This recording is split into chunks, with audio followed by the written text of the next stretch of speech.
नमस्कार दोस्तों,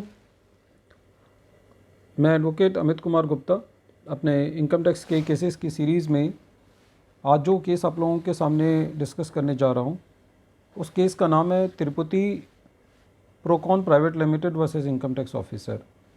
ये केस 85 ITR पेज नंबर 76 पे रिपोर्ट हुआ। मैटर दिल्ली ITAT ने डिसाइड किया। जजमेंट की डेट 14 जनवरी 2021 है। केस बहुत ही इंटरेस्टिंग है और ये केस इस बात को दिखाता है कि इनकम टैक्स ऑफिसर्स जब असेसमेंट करते हैं तो कितनी उदासीनता के साथ वो असेसी का ऑर्डर करते हैं और वो ऑर्डर करते वक्त कई बार ये सोचते हैं कि असेसी और असेसिंग ऑफिसर दो अपोजिट पार्टीज़ हैं। हालांकि असेसमेंट का मकसद ये होता है कि असेसी के सही टैक्स को कैलकुलेट करना।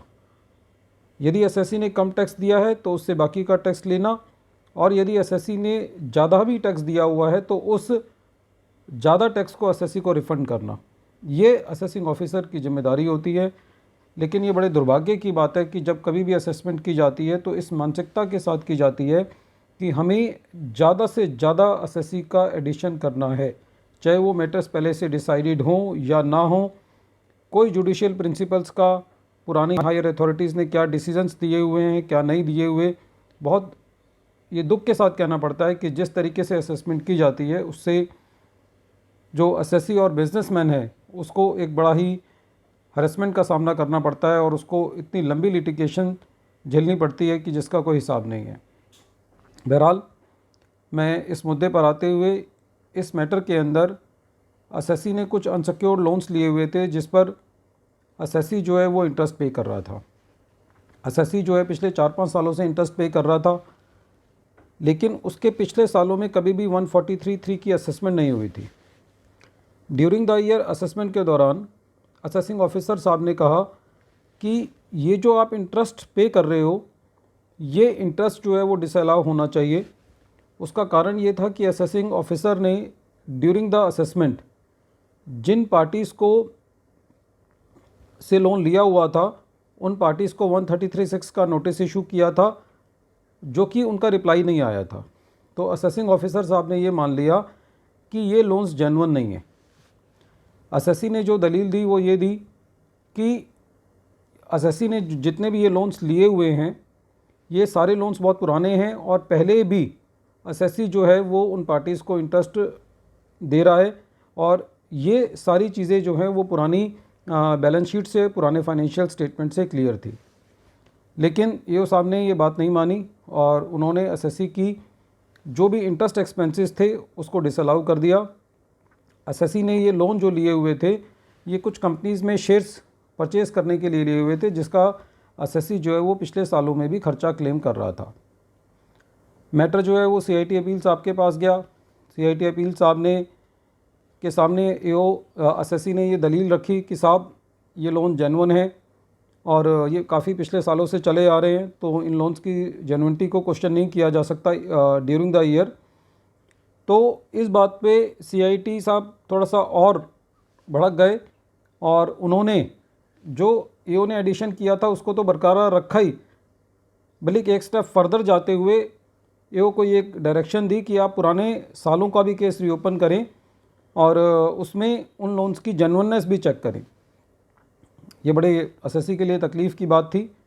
असेसी जो है वो ITAT के पास गया और ITAT ने एक बहुत ही बढ़िया जजमेंट देते हुए असेसी का फेवर किया।